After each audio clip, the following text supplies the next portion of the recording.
Yes, once again, mga minamahala. Tayo po'y nagpapanyaya na makinig sa banal na salita kay Brother Lauro Buduso nang walang bawas, walang dagdaga, walang pagkapilipit at walang sariling paliwanaga. Ang ating pag-usapan sa araw na ito ay patungkol sa breaking of bread. Ating alamin kung ano ba talaga, kung ito'y literal o spiritual, hindi talaga ito totoong ginawa ng mga apostol, no? May papakinggan tayong mga video kung ito ba'y talagang ginawa o at hanggang ngayon kung ginagawa pa, no, ang breaking of bread. Kasi kay Brad Ili Soriano, no, na pero una sa lahat, no, wala tayong layon na manakit ng damdamin o manira ng sinuman, kundi ito'y malayang kapahayagan. Kasi napakinggan ko rin palagi siya na galit din siya sa mga kamalian. So, titignan natin kung ano ba talaga ang totoo. No? Kung ang breaking of bread, ginagawa ba yan hanggang ngayon o hindi naman to literal na dapat gawin. No? Kasi, may babasahin muna ako, no? Sa 1 Corinthians chapter 4, verse 6. Sa 1 Corinthians chapter 4, verse 4, 1 Corinthians chapter 4 verse 6 na gumawa ng halimbawa ang mga apostol, sina Apostol Pablo, na sila'y mga halimbawa, no, para sa kanila tayo matuto, no, hindi kung kanino naman tayo matuto, sa mga apostol tayo matuto, no. 4:6 okay 4:6 no. Ang mga bagay niyang ito, mga kapatid, ay naanyo ko sa halimbawa sa aking sarili, si Apostol Pablo, no, silang mga halimbawa, at kay Apolos, dahil sa inyo, upang sa amin, o sa kanila tayo matuto, no, upang sa amin ay mga tuto kayo na huwag magsihigit sa mga bagay na nasusulat, upang ang sinuman sa inyo ay huwag magpalalo ang isa laban sa iba. Ayun, ha? Ang sabi dito, gumawa sila ng halimbawa, si Apostol Pablo at saka si Apolos, dahil sa atin. Anong layon? Upang sa kanila tayong mga tuto. Na ano? Na huwag magsihigit sa mga bagay na nangasusulat. Anong layunin? Upang ang sinuman sa inyo ay huwag magpalalo ang isa laban sa iba. Ayun. Para huwag magkaroon ng kapalaluan, na i-slim mo bing,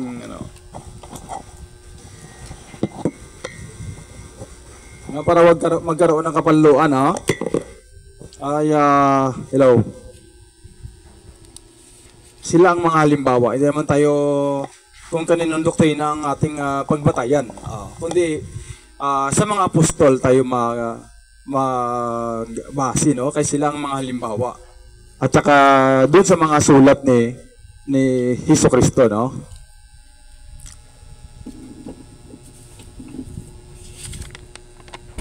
Ito, magbabasa po tayo ngayon sa ito, may papakinggan pala tayo, no? Ito muna ang ating gagawin, no?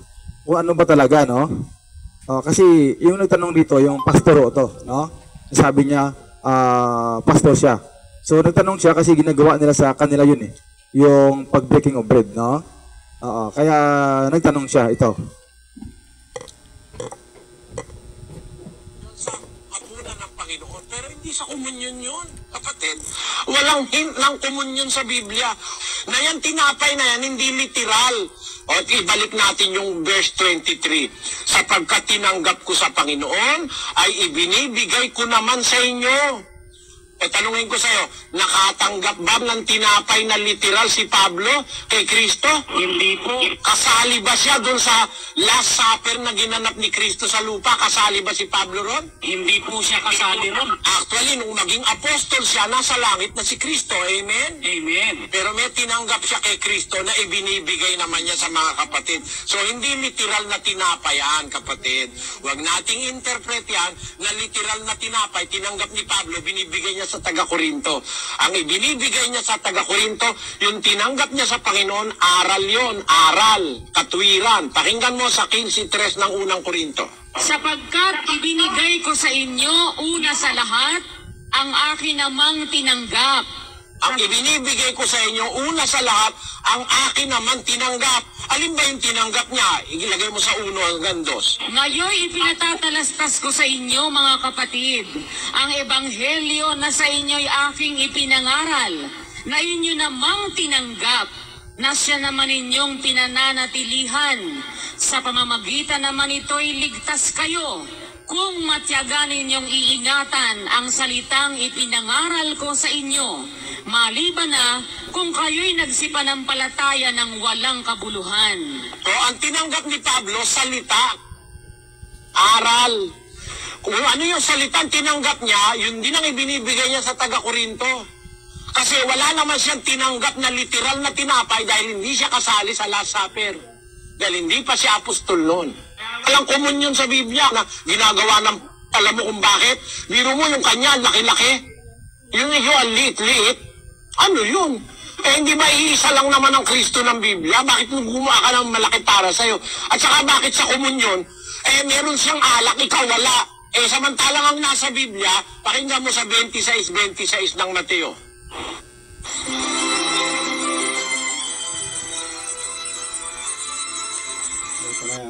At samantalang sila'y nagsisikain, ay dumampot si Jesus ng tinapay at pinagpala at pinagputol-putol at ibinigay sa mga alagad at sinabi, kunin ninyo, kanin ninyo, ito ang aking katawan.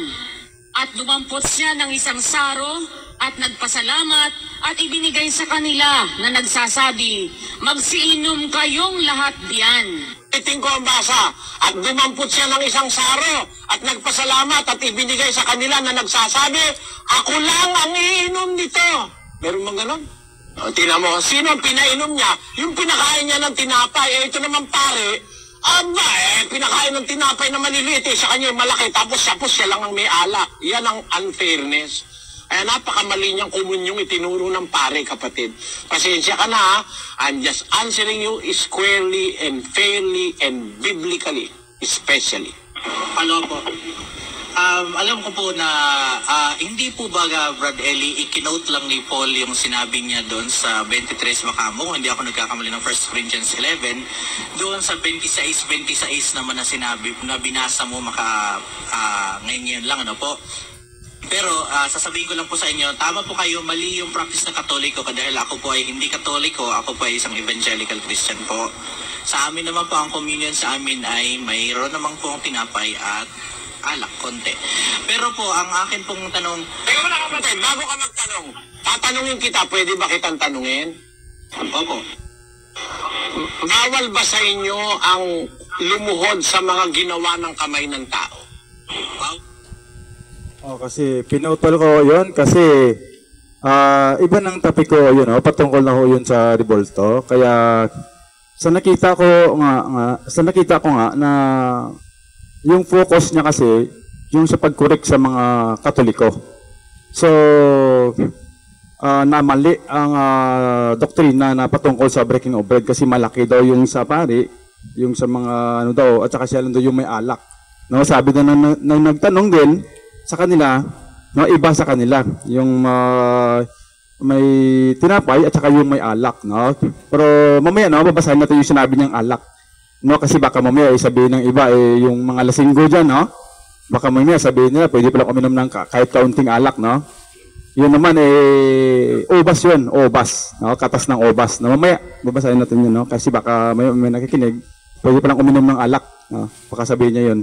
No, yun, basta yung napakinggan natin, yung nagtanong, no, na pwede sa kanila. So kay Brother Eli, hindi pwede nung breaking of bread.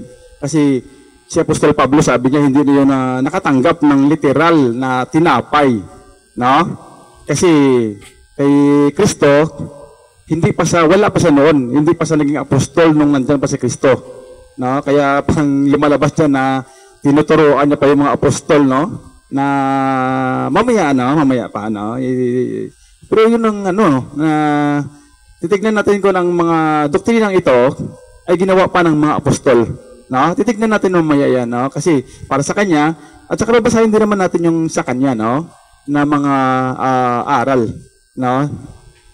Pero yun, no, sa kanya na hindi hindi literal ang pagkagawa ng breaking of bread, no?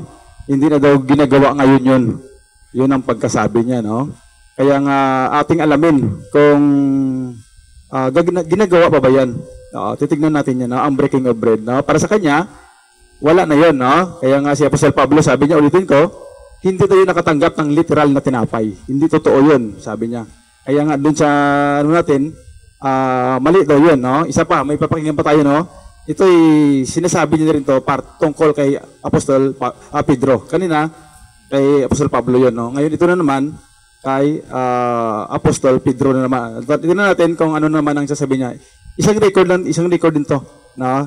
Pinutol ko lang para kasi yung mga sinasabi niya, patungkol na naman yung sa rebulto kasi yun. Ibahin na naman niya yung topic para maligaw-ligaw yung isip ng tao, no? Para maligaw, no? Pero tignan natin to.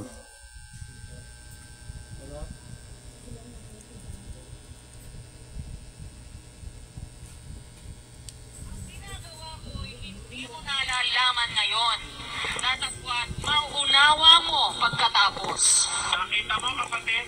Yung ginagawa ni Kristo dun sa...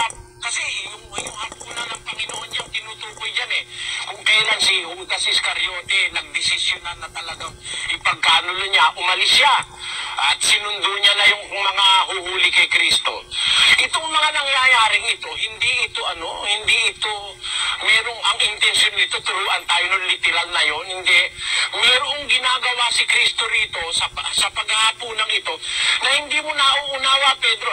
Hindi ba nauunawa ni Pedro binigyan siya ng tinapay?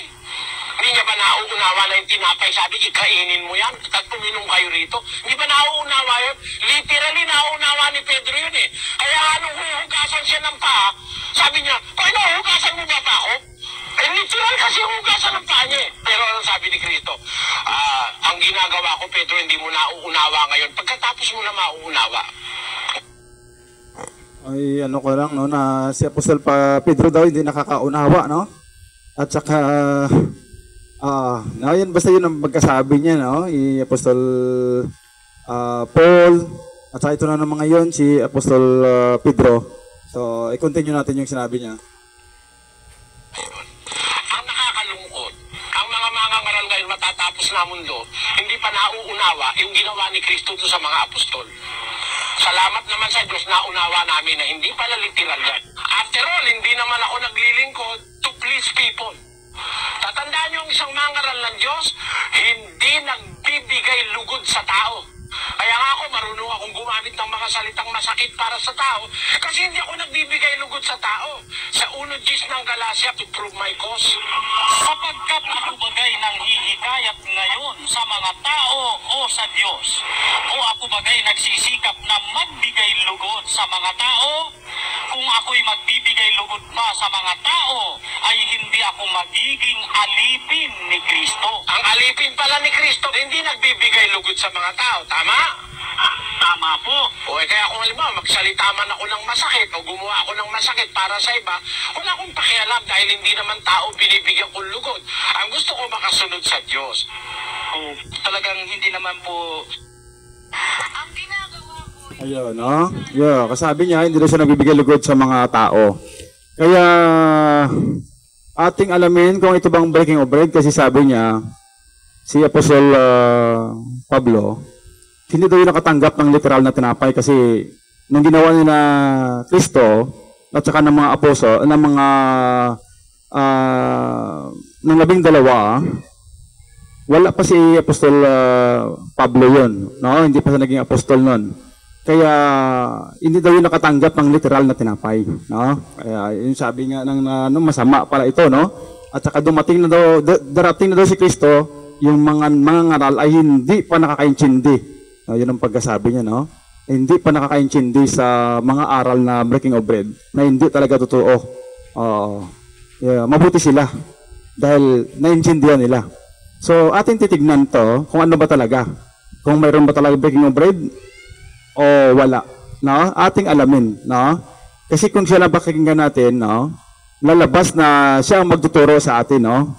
Kaya dapat yung binasa nating una, 1 Corinthians 4:6, na gumawa sila ng halimbawa, no? Para matuto tayo sa kanila. Hindi naman kung kanina tayo matuto eh. Oo, hindi naman pwede tayong matuto sa pagtuturo ng Brother Eli doctrine, no? Kung kanino o sa akin man, no? Kundi matuto tayo, no? Ayon sa Biblia, no? Matuto tayo sa mga alagad, no? No? Kaya ating titignan, kaya ating alamin, no? Kung mayroon talaga na breaking of bread na nangyari, na literal, no? Kasi sabi niya, darating na ang wakas, ang mga ngaral na iba ay hindi pa nakaintindi hanggang ngayon, no? Sila lang ang nakakaintindi. So titignan natin kung sino ang nakakaintindi, no? Kaya magbasa tayo sa Matthew 26, chapter 26, verse 26 to 29, no? Matthew 26, verse 26 to 29.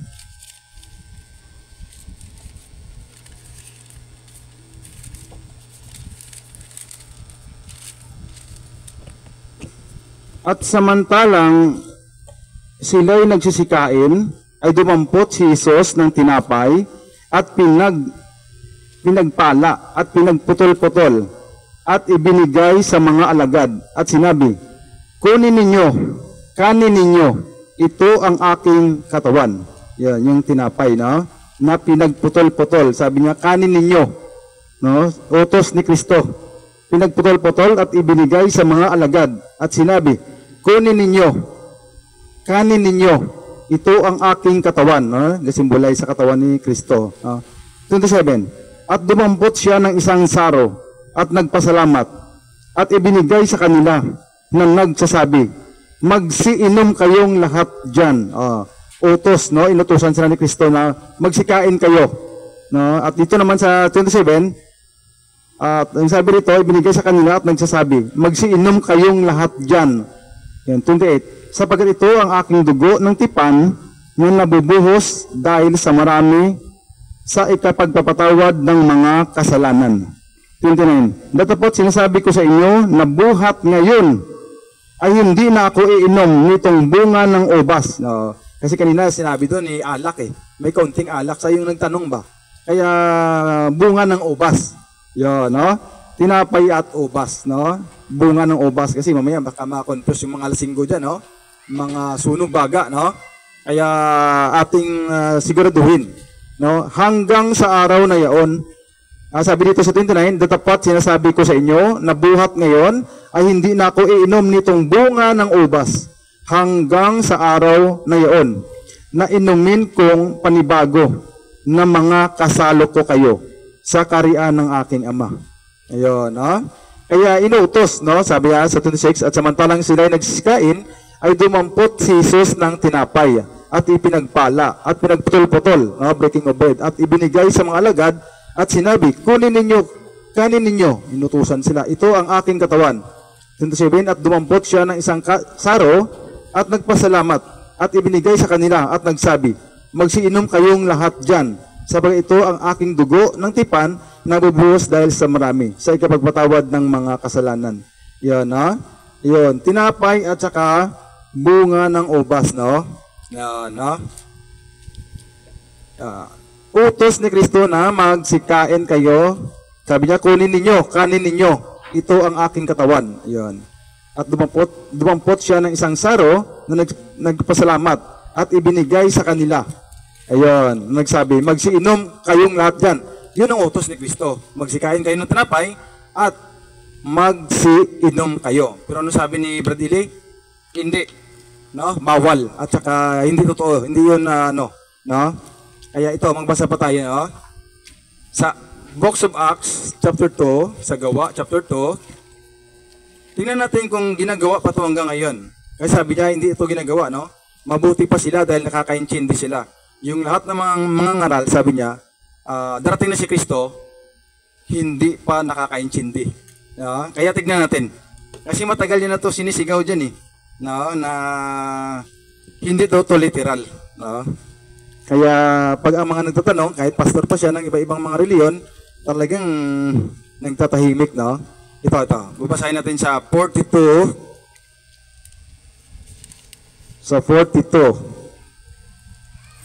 At sila ay nagsipanatiling matibay sa turo ng mga apostol. Ayun, nagsipanatiling matibay, no? sa turo ng mga apostol, hindi kung kanino turo, no? Sa mga apostol. At sa pagsama-sama, sa pagpuputol-putol ng tinapay at sa mga pananalangin. Ayun, nagpuputol-putol ng tinapay, no? Ang mga apostol. Sa 46. At araw-araw sila ay nagsisipanatiling matibay sa pagkakaisa sa templo. Sa templo, nagkakaisa sila. At sa putol-putol ng tinapay sa bahay-bahay. Ayun. No, kahit sa mga templo at sa bahay-bahay, nagputol-putol ng tinapay, no? At nagsikain sila ng kanilang pagkain na may galak at may katapatan ng puso. Yan, basta may putol-putol ng tinapay, no? Ito'y literal, no? Tignan natin pa, no? Sandali lang. Babasahin natin sa English. Unahin natin yung kanina, no? Yung sa Matthew 26. Basahin natin sa English. 26 verse 26 to 29. 26. And as they were eating, Jesus took bread and blessed it and break it and gave it to the disciples. Binigay niya sa disciples and said, "Take it, this is my body." Inutusan sila na take it. Utos. Pero sabi ni Bradley, hindi yan totoo. Tapos sa 26 to 29.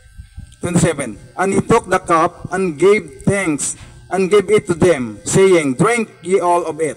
Uminom kayo lahat dyan. "For this is my blood of the New Testament, which is shed for many for the remission of sins." 29.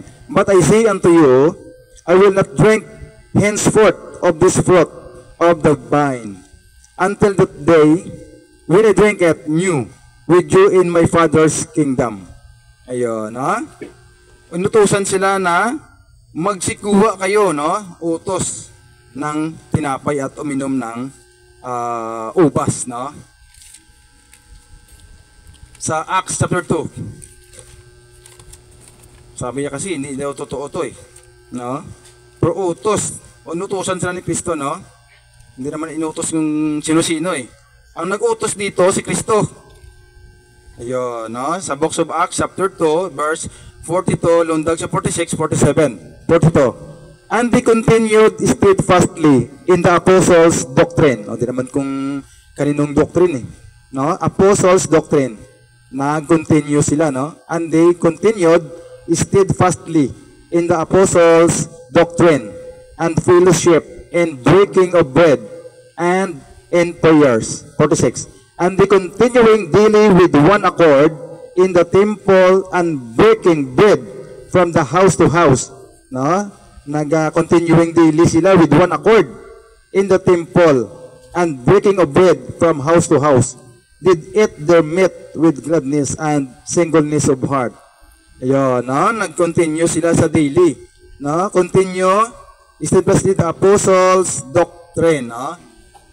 Doktrina yan ng mga apostles, no, na magputol-putol ng tinapay, no? Pero sandali lang, no? Mayroon pa, marami pa tayong babasahin, no? Sa Books of Acts pa rin, no? Continue apostles doctrine, magputol-putol ng tinapay. Continue.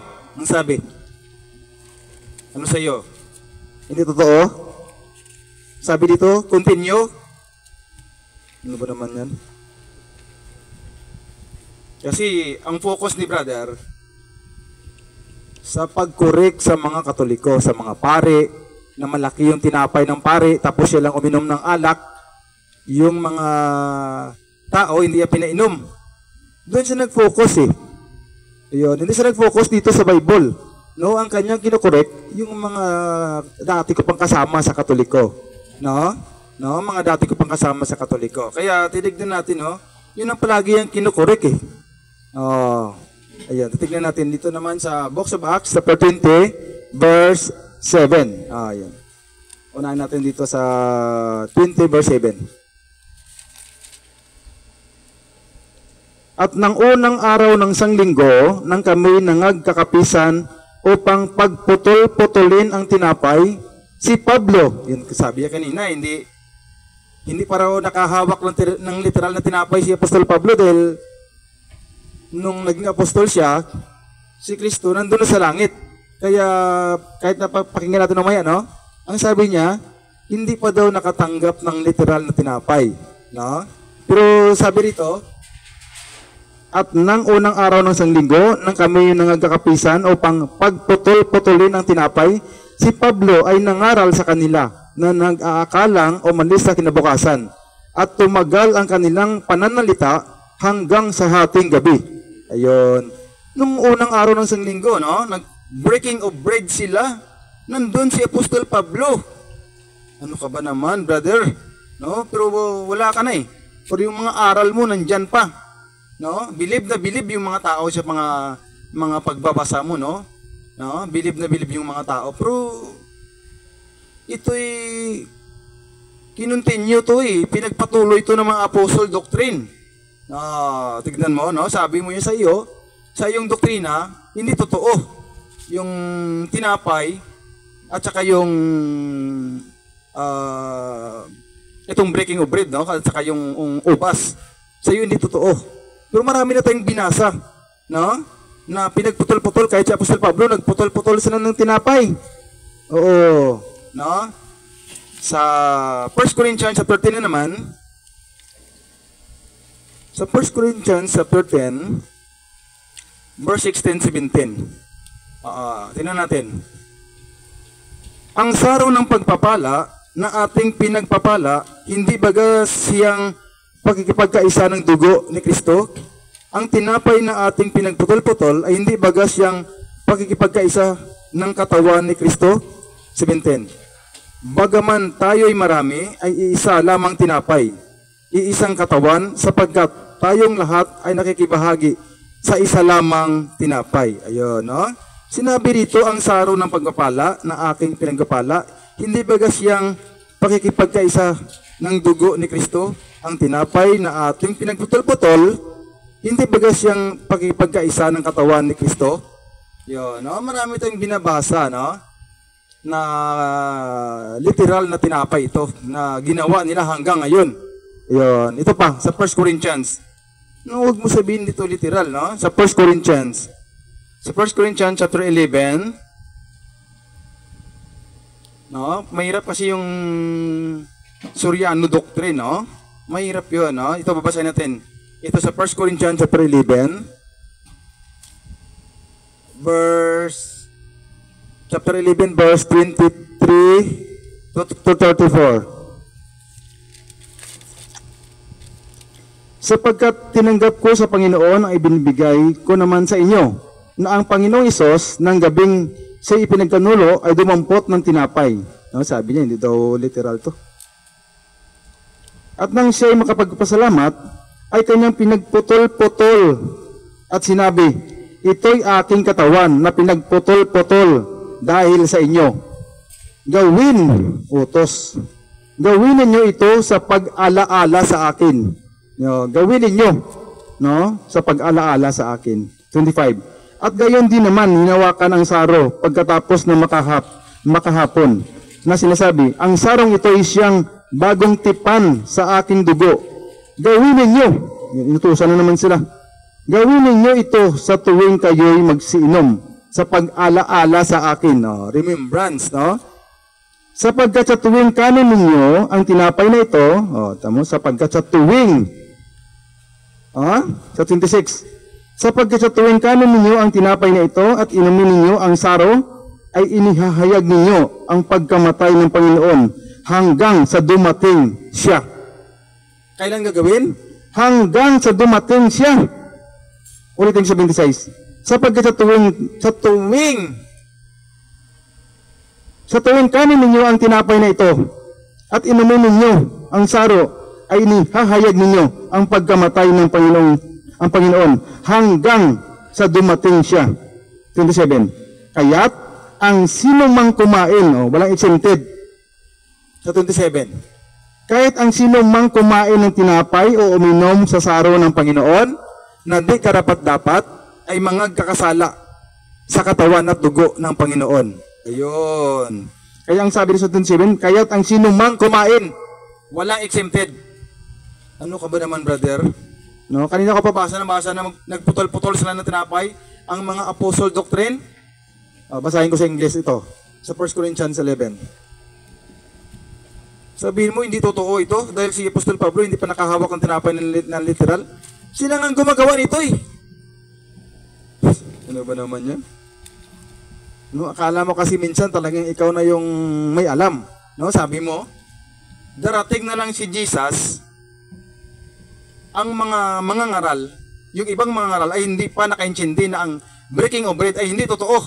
Mabuti na lang, sabi niya. Mabuti na lang dahil nakakaintindi siya. Sila lang ang nakakaintindi. Paano tong mga apostol? No? Ito, babasahin ko sa Corinthians chapter 11. Verse 23 to 34. 23. No? 23 to 26 siguro, no? Tingnan ko. For I have received of the Lord that which also I delivered unto you, that the Lord Jesus, the same night in which he was betrayed, took bread. Kumuha siya ng bread. 24. And when he had given thanks, he brake it and said, Take, eat. This is my body. Utos niya. Natusan niya. Which is broken for you. This, gawin nyo. Do in remembrance of me. Yung tinapay, no? Kumuha ka. Kainin mo. This is my body. Which is broken for you. This, do in remembrance of me. Yon, gawin nyo. No? In remembrance of me. Na yung tinapay. 25. After the same manner also, he took the cup when he had supped, saying, This cup is the New Testament in my blood. This do ye as ye drink it in remembrance of me. Yan. Yung tinapay, remembrance of me. Yung ubas, no? Ang katas ng ubas ay remembrance of me. 26. For I as often as ye eat this bread, sa tuwing often mag-eat ng bread and drink this cup, you do show the Lord's death till He come. Hanggang sa dumating siya. Yan. Sino palang hindi nakakaintindi?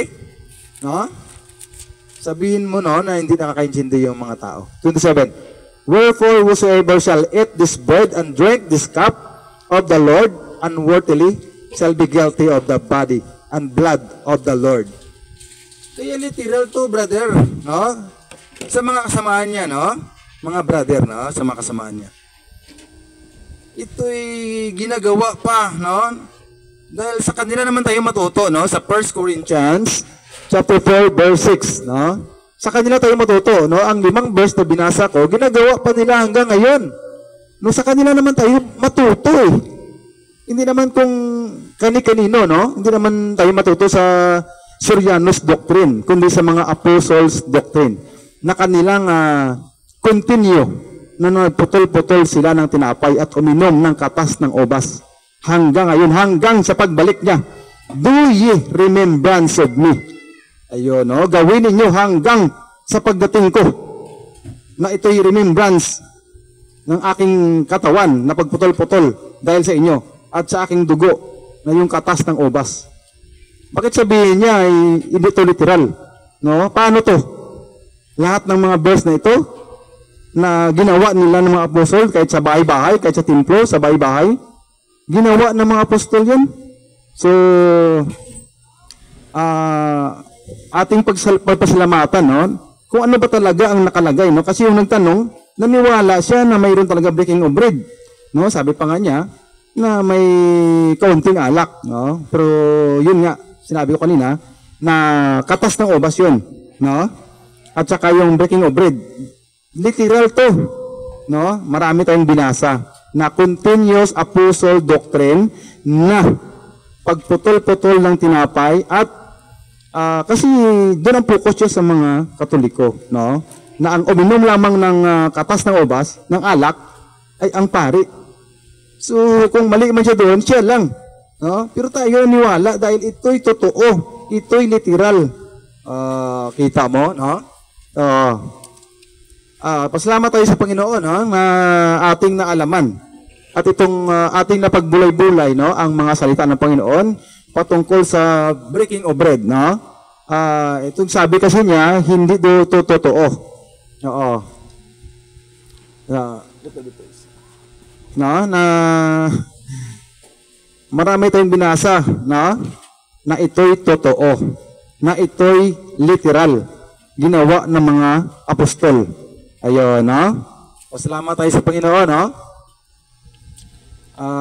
Sa sunod na naman nating pag-usapan, no, ang patungkulan naman sa ikapo. Kasi sabi niya, hindi daw ito ginagawa sa panahon ngayon, no? Pero sa sunod na lang yan, no? Pasalamatan natin ng Panginoon, no? Praise the Lord, no? Na ating naalaman ang mga katotohanan na galing po sa mga apostle doctrine, no? Kay Kristo at sa mga apostol. Hindi naman kung kani-kanino eh. Hindi ka naman sa akin dapat na matuto, kundi sa mga apostol dahil yun, binasa natin at matuto tayo doon sa kanila. No? Hindi kung kani-kanino.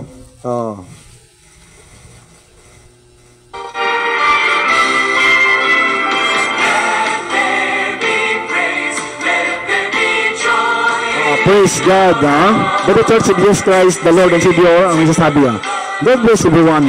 God bless Palapensa. Always smile and always remember, Jesus loves us.